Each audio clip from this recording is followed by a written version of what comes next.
The jungle stank of iron and ozone. Trees the size of towers leaned at odd angles, their bark covered in glistening fungal plates. Alien vines coiled upward like they were reaching for something that wasn't there.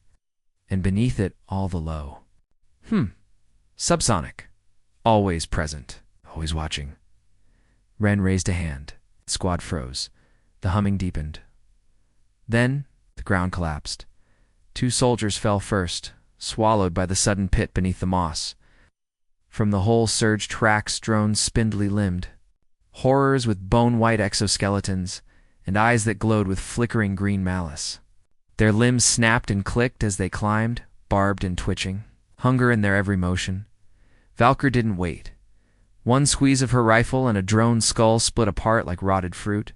Others followed blades singing through air, pulse rounds carving glowing arcs through the canopy. Ren barked orders over open combs. Circle formation. Burn the pit. Flamethrowers hissed to life, gouting white-hot fire into the breach. Her axe screeched as their carapaces cracked and blistered. Some still pushed through, climbing over their burning dead, unfazed, single-minded. Their bodies weren't fully organic. These were biomachines, bred for war, built for attrition.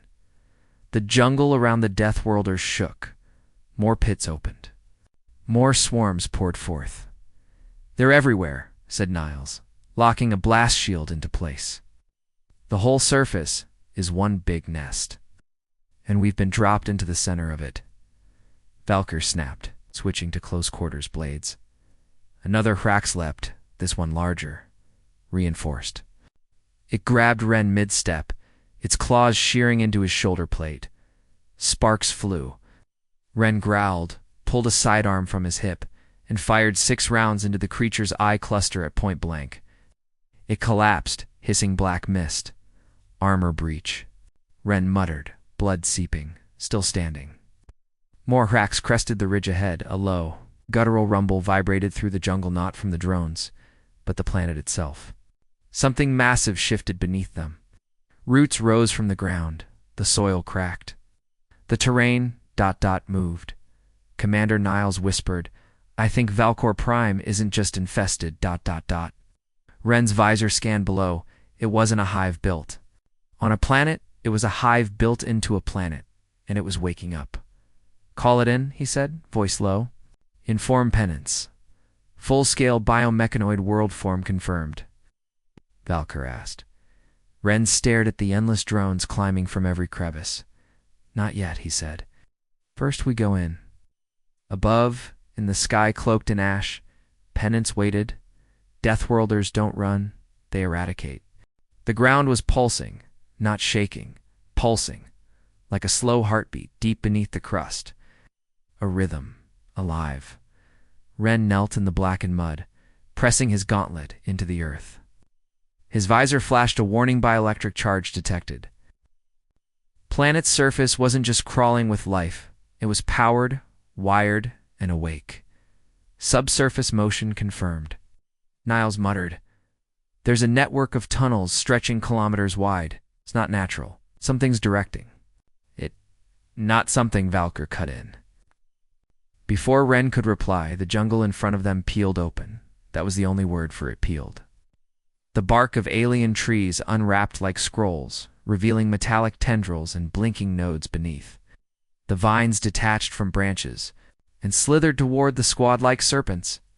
Above, black pollen clouds formed shape-synced, toyed, mocking, intelligent. "Cover," Ren shouted. The Deathworlders fired, lighting the twilight in flashes of controlled destruction. Rail rifles whined, arc jets flared. Valkyr's grenade launcher thudded once, twice sending seismic concussions down into the tunnels below. But it wasn't enough. The forest was fighting back. Vines shot forward like lashes, wrapping around Private Juno's leg. She screamed as they yanked her off her feet, dragging her toward the pulsing ground. Ouch. Ren was already moving. He drew his sidearm, firing a line of hyperkinetic slugs into the vines. They exploded in bursts of blue, ICHOR. Niles reached her second, severing the last vine with a heated blade. "You good?" Juno's helmet was cracked. Blood smeared her cheek. But she stood, still kicking. That was enough. The squad regrouped in a burned clearing as the jungle reknit itself behind them. Where they had come from no longer existed. The forest closed like a wound. Ren opened a private come to penance. "This planet is adaptive, autonomous.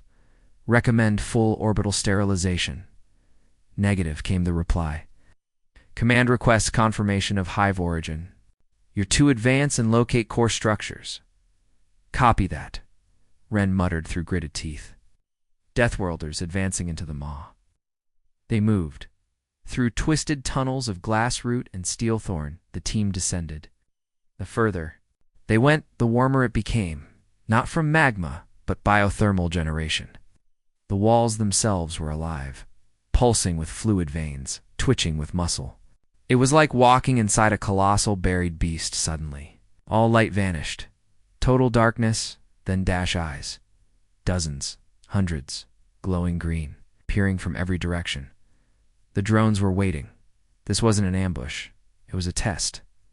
Velcor Prime didn't want to kill them quickly. It wanted to learn them. And it didn't yet realize the truth. You don't study Deathworlders. You survive them if you're lucky. The drones came without sound. No war cry, no screech. Just the skittering of thousands of limbs echoing down the tunnel walls. Their shapes flickered in thermal like a tide of teeth and metal. They weren't charging. They were closing in from every angle. "Stack up," Ren barked. The Deathworlders moved in seconds.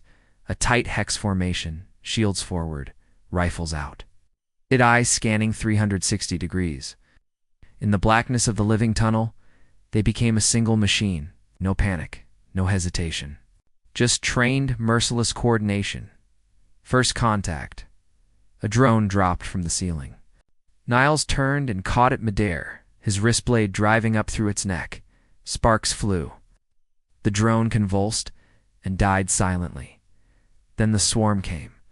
The walls tore open thousands of cracks, pouring from fleshy ducts and gaping vents, each one a twisted fusion of steel and flesh, bladed limbs, plasma vents, compound eyes.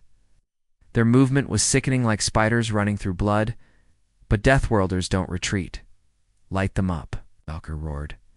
White phosphorus flares ignited the tunnel, blinding, boiling. The first rank of drones disintegrated under the blast. The squad moved with them, every step precise, every bullet placed. Ren's rifle barked rhythmically, his exo-armor venting heat with each kill. Valkyr spun, launching a blast charge into a crevice, sealing it with liquid fire. Niles went down claws, raking across his thigh. Juno dragged him back, laying down suppressing fire with twin subplasma burners.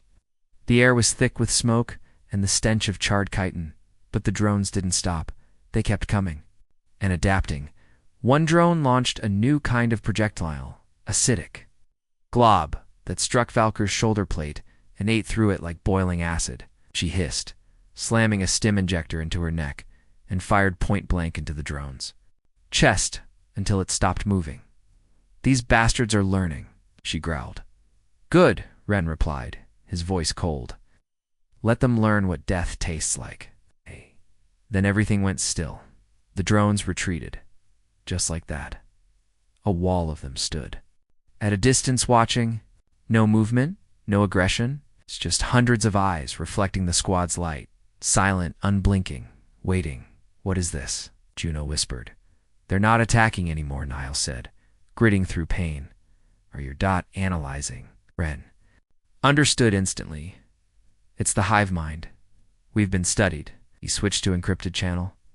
"We're inside a simulation chamber. Live combat data collection. They're evolving mid-battle. The Hraks aren't primitive. They're post-organic. They feed strategy to a single intelligence." A deep sound began to build in the depths, not a noise. A voice, mechanical, wet, whispering in a dozen tongues. "Why do you fight? You cannot win. Submit. Learn." Join. Ren stepped forward. We don't do surrender. Then he raised his rifle and shot the wall where the voice came from. The chamber screamed. The war had officially begun. The scream of the hive echoed like thunder trapped inside bone. The tunnel around them writhed. Walls folded inward, seemed splitting open to expose wet, twitching nerves. Sparks flew from veins of living metal, casting flickers of blue and gold across the soldiers' helmets. Then ... silence. No drones. No movement. Ren turned slowly, scanning status. He demanded Valkyr active, Niles stabilized, Juno's vitals green. No hostiles. Valkyr's voice was steady, but quieter than before. That worried him. Ren narrowed his eyes. Actives. Changed. And then they heard it. Footsteps, booted, heavy, from deeper in the hive. Ren spun, weapon raised, hold position. Out of the shadows stepped a man, armor scorched, helmet cracked, left arm missing below the elbow. But the armor was unmistakable Deathworlder design, Gen 4 drop plating. Tactical symbols burned across the chest plate. Sergeant Holt. Valkyr's voice cracked. She took a step forward. No way, Juno muttered. Holt died on Signer. Delta. I saw the footage. He bled out after a bug spike pierced his heart. The figure didn't speak, just kept walking forward. I said halt. Ren barked. The figure stopped, tilted its head naturally, and then it smiled. The face twisted, flesh unraveling like peeling paint. Its mouth widened far too much. Eyes turned black, skin sloughed off in slow sticky ribbons, revealing insectoid. Metal beneath. Oh, hell up in fire, Ren yelled. Bullets tore through the mimicry. It staggered, twitching, laughing in multiple voices, some human, some in languages the squad couldn't name. Finally, it dropped. Dead. Melting. Psychological warfare, Valkyr. Breathed. Voice tight. They're copying us. Oh, there. Not just copying, Ren said grimly. They're harvesting memories. They downloaded Holt's final moments from somewhere. More footsteps echoed from every tunnel. Not drones. People. Old squad mates. Fallen friends. Officers who died years ago. Some missing limbs. Some still in uniform. Some ... Perfectly whole. Their voices were too perfect. Why did you leave me? We died screaming. You said we wouldn't be alone. This is your fault. The Deathworlders didn't break. They didn't blink. Thermal scan, Ren snapped. Every figure glowed cold. No heartbeat. No heat, they're nothing. Then we erased them, Valkyr snarled. The squad moved as one clinical, precise, merciless. Bullet storms shredded the illusions. Napalm hissed through the corridors. Flashbangs collapsed mimic systems, revealing twitching drone cores beneath the skins. The hive tried terror, but Deathworlders weren't children anymore. They'd grown up in nightmares. Ren pressed deeper into the tunnel. They think they understand fear, he said coldly. They think fear is a weakness. Juno reloaded with a snap. They forgot we turned fear into fuel. Behind them, the illusions died, twitching ahead. Something vast weighted the heart of the hive, and now it knew it was being hunted. The passage narrowed into jagged obsidian ribs. Each step echoed like thunder in a tomb. The air grew thick alive, heavy with moisture and the scent of decay. The walls dripped with luminous green fluid, pulsing in rhythm with the deep. Planetary thrum that now vibrated through their boots. They were in the bloodstream of the hive. Come static rising, Valkyr said, tapping the side of her helmet. We're going blind fast. Doesn't matter, Ren replied. We follow the heat. Juno brought up her scanner. Readings blazed like fire ahead. Central mass located. Core structures at 90 meters. Whatever was down there was enormous, molten with activity, like a sun buried in flesh. Then the walls started to move. Not vibrate, move. Slabs of flesh metal peeled open ahead of them, revealing a descent into a gaping shaft. Tendrils like nerves hung from above, swaying as if breathing. At the bottom, they could see it a churning sphere of meat and machinery, suspended in a living cradle of bone. The Hive Queen. Not a monarch in the human sense. This was a superintelligence. A singular consciousness wrapped in kilometers of cybernetic nerve cluster. No eyes, no mouth, but they could feel it watching. Valkyr flinched. Something's pressing on my skull. Not just you, Niles, whispered. He staggered. Blood trickled from his nose. No, it's forcing something into my head. Suddenly Valkyr's helmet feed snapped to static. Ren turned. She was breathing hard, trembling. I just saw Earth, burned, dead, my family, my sister, on the screen. But they were speaking with its voice. Hallucinogenic neural projection, Ren said grimly. Direct psychic assault. It's not using tech anymore. It's using us. Then the walls screamed. A deafening psychic wail surged through the tunnel, bringing them all to their knees. Lights burst, armor systems flickered. For a moment they were drowning in memory, guilt, terror, every failure, every loss, every kill, replayed in their minds like knives. Juno stood up first. Kay, blood streaming from her eyes. She raised her launcher and fired straight into the heart. The missile struck the core mass. No explosion. No fire. Instead, the hive absorbed it. Ren realized what they were seeing. It's feeding off energy. Every weapon, every strike we've made it stronger. We're not killing it, Valkyr growled, bracing herself. We're charging it. Suddenly, the floor split open, jagged bone blades rising from beneath. One pierced Niles through the side. He screamed, armor cracking, blood gushing as he collapsed. Down, Ren yelled. The whole chamber tilted, a gravitational shift as the hive tried to fold them into itself. Digest them like prey. The queen wasn't hiding anymore. It was consuming. And the Deathworlders had one choice left. Kill the brain, or die in the belly. Ren didn't remember falling. He was just suddenly there flat on his back, surrounded by darkness that pulsed like breath. His HUD was scrambled, his team's vitals flickering in and out. No up, no down. The ground beneath him was soft and warm like flesh stretched over bone. Then came the voice, not spoken, injected. You are alone now, Commander Ren. You always were.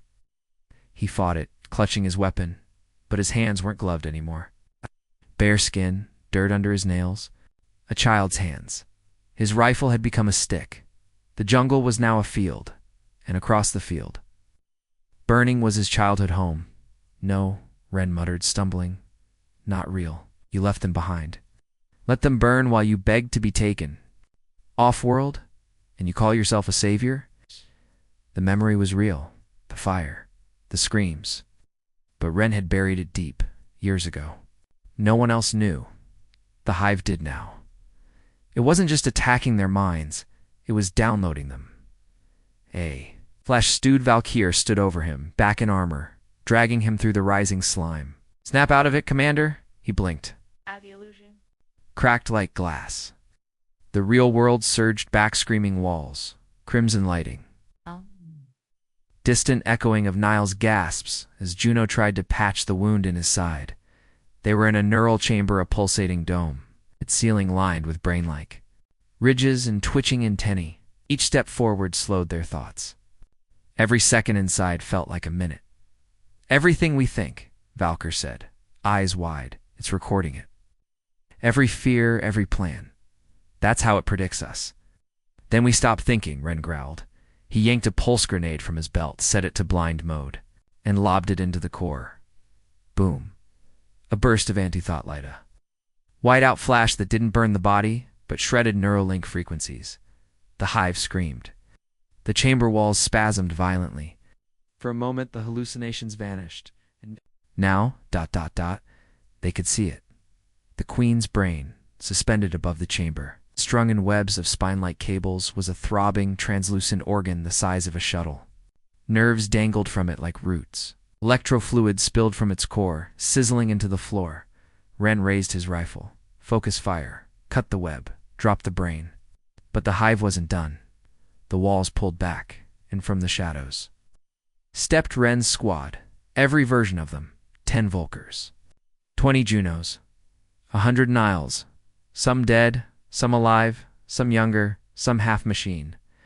Perfect clones generated from stolen memories. They moved in sync, spoke in chorus. We are you better, stronger. The Deathworlder has been digitized. We will perfect your kind, Ren growled, voice like steel. He raised his rifle again. You'll choke on us. And he fired. The first shot blew a hole through a fake Valkyr's skull. Ren didn't stop firing. His team moved with him, their weapons screaming light into the twitching horde of imposters. These weren't drones. These weren't mindless. They were mimicries. Every face wore the expression of someone they'd fought beside, or lost, or buried. But the way they moved, the perfect timing, the flawless aim gave them away. No hesitation. No soul, just murder in a mirror. Left flank Juno on Juno. Ren barked. Juno turned to face herself in identical copy. Same stance, same gear. For a moment, they circled one another, twitching like wild animals. Then Juno bared her teeth. You copied my gear, she said, but not my hate. She dropped low and slid beneath her copy's fire, coming up in a spin. Her blade flashed a perfect arc through her mimic's throat. Sparks and black fluid sprayed like arterial oil. More came. Dozens of each clone dropped from the ceiling, crawled from vents, even emerged from the walls themselves as if grown in the bone they're throwing. Our worst fears at us, Valkyr snarled, shattering another clone's chest plate with a slam of her shield. Us, without weakness, without restraint. Good, Ren said. We know exactly how to kill us. They fought through it. A storm of bullets, fire, fists, and fury. Ren headbutted a Ren clone mid-lunge, grabbed its rifle, and used it to bash its helmet into the floor until the steel caved in. Another Ren tackled him from behind, but Valkyr shot it off him point blank. Friendly fire never felt better, she quipped. Niles, bleeding but upright, managed to crawl into firing position. I don't care what version of me that is, he growled, sniping his double. I've always wanted to punch my own face, but the queen wasn't done. As they pushed toward the central brain, the clones grew ... stranger, twisted, distorted.